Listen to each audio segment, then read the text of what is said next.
That's a hell of a charge coming from you, a former Labor frontbencher, a Labor man, saying that this Labor government has effectively rewarded terrorism and in doing so is encouraging more extremism.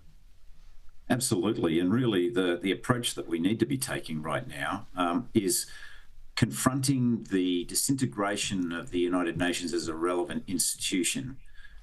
Because basically what we're seeing, and there have been detailed studies on the fact that democracy is on the back foot right now internationally.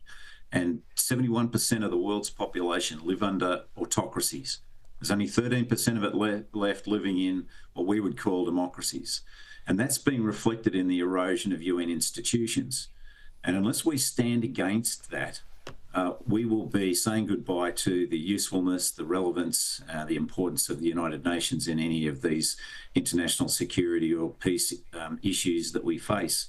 And, you know, that's being underpinned too by the really virulent information warfare that's being waged, in particular by what I call the rectangle of ratbags in Russia, Iran, China and North Korea, whose principal goal in this information warfare is the corrosion of liberal democracies. And, you know, what I would say is, well, why don't you take the approach of saying, well, we're not going to take any further steps in this. We're not going to enter into any further discussions on statehood unless the hostages are released, unless Iran and its galaxy of proxies end their war of aggression, which is the key war crime that's been committed here, and renounce violence, unless we say, hey, how about you get your Palestinian state when you meet a whole list of very important criteria that a liberal democracy would want to see in place. That's such an important point, Mike. Sorry, I thought you were finished there. Sorry to cut you off. Such an important point that the freeing of the hostages, the release of the hostages should be the first precondition to any other steps in this. That's the morally clear and the strategically obvious point, but so many in the world seem to ignore that.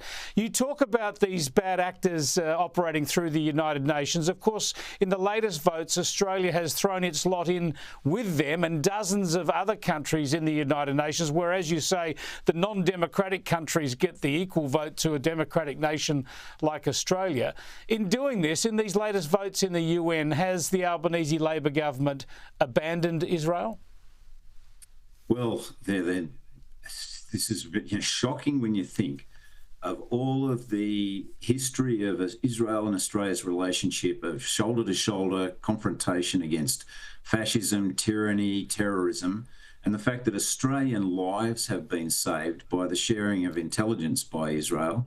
There was an incident in just recent years where we would have lost an airliner if it hadn't been for the assistance of Israeli intelligence. They have been with us shoulder to shoulder in the First and Second World War, our diggers serving alongside them. And this is the way we're rewarding them at the moment when they face this existential threat by this war of annihilation that Hamas, Hezbollah, the Houthis, Iran and their elements in Syria and Iraq have been waging. And that is their ultimate goal. And what are we saying at this time? Oh, we're not going to help them defend themselves against that threat. We're not going to recognise the daily inundation of rockets, ballistic missiles, drones on a massive scale, and the hostage taking of 250 citizens, the brutalisation of them, the horrendous, sadistic activities they conducted in their invasion on the 7th of October. What are we doing here in taking sides with Iran, Russia, China and North Korea? That's not in our national interests, and it's not the right thing to do.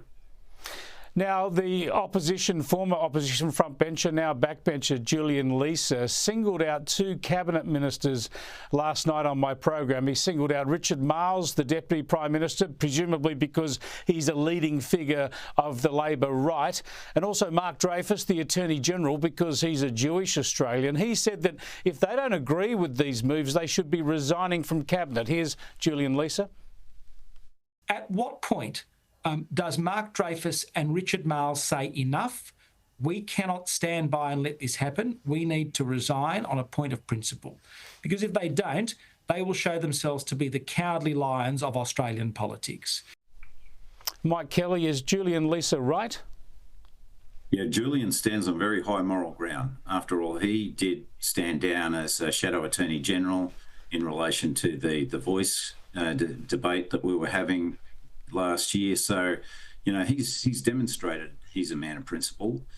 And look, I think all of those Labor colleagues of mine need to examine their consciences on this. And, we're losing voices in the caucus at the moment. Bill Shorten's stepping down now, and he was a great voice of reason and common sense in that mix. And so I'm wondering where, that voice is going to come from here. And what really concerns me too is that these people who are sitting around the table in the cabinet at the moment, I think they've lost touch with the broader Australian community, and it will pay them back in spades electorally if they continue to stay out of touch. And I look at the electoral result in Queensland and what's been going on around the world, and there's a great sort of iceberg of citizen concern that doesn't get out in the streets and commit vandalism or attack people. The Hindus, the Sikhs, the Buddhists, the Thais, the Filipinos, the Pacific Islanders, Persians, traditional Australians, all deeply concerned about the state of our internal social cohesion and national security with the way these people have been behaving, desecrating our war memorials and attacking MPs' offices. And so unless they understand that concern, and of course the key concern of cost of living pressures, these are the things that Australians care about, and to be so fascinated and wrapped up in, boutique factional concerns of positions people have held, or, whether they wear a keffiyeh or not, this is not what the Australian public wants to see. They want to see this government being sensible, governing for our security, governing for the promotion of an international rules-based order. And what's happening right now is we're seeing an abandonment of those principles. Is Anthony Albanese abandoning those principles in pursuit of Muslim and Greens votes? Look, I think it's a bit of a myth about this Western Sydney thing. I mean, where would the Muslim vote go? Are they going to vote for the coalition? Is there any significant Greens vote there to sort of coalesce with around preference deals? So the lesson is understand where the community is on this, and then reset your moral compass, reset your policy, and let's be, clear about our potential offering for a future Australia as we go forward to the next election. Otherwise, I think they're going to be heading for a big problem. Why then do you think Anthony Albanese has been so weak on this issue, and what does he need to do?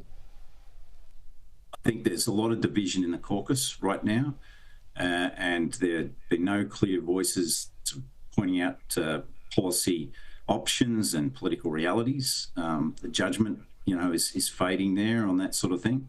So, it's going to be difficult for any leader to be in that situation, to deal with a kind of a divide like that internally. But that's what leadership's all about. You've got to stand up and point the way for your team.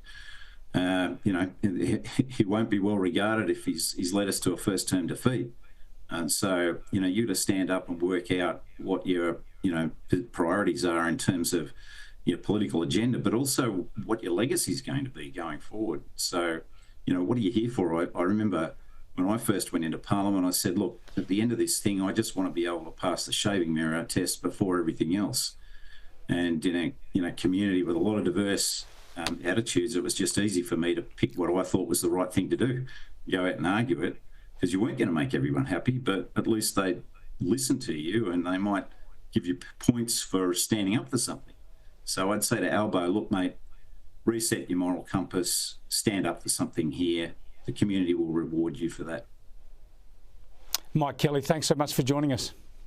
No worries, Chris. Thanks heaps.